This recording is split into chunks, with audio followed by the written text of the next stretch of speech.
What's both your takes on test the car before you drive it about sex before marriage? I get the concern,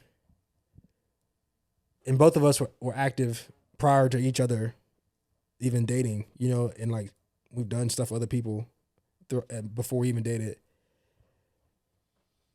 I think my advice post marriage, not like in like this like corny way and I was trying to make it more mature.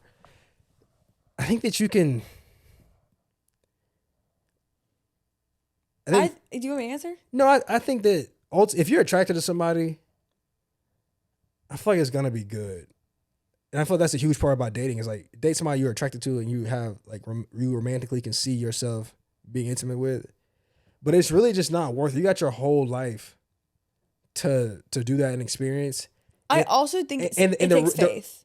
Yeah, it takes. But I'm saying the risk, there's way more risk on the other side than there is reward. And I think there's way more reward on the other side than there is risk. So that's how I would paint it. And I think it definitely takes faith for sure to trust in God and to believe that. Trust that it'll be okay. That it'll be okay and that your desires will be satisfied and then beyond some.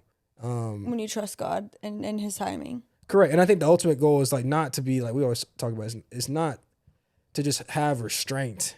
What it really is, if you pursue God and you're like thoughtful in your decision making. Like I said, a lot of times like we all have experienced the times where we've all been impulsive. Whether we do something with somebody else pre-marriage we're not supposed to, or we look at something we're not supposed to look at, those are impulsive thoughts that obviously are not submitted to God.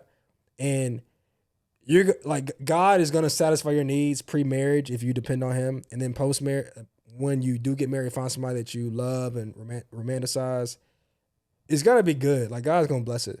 Yeah. And also like there's nothing that you and the person, if you decide to marry them, that's a huge thing. And there's nothing that y'all can't figure out after you get married.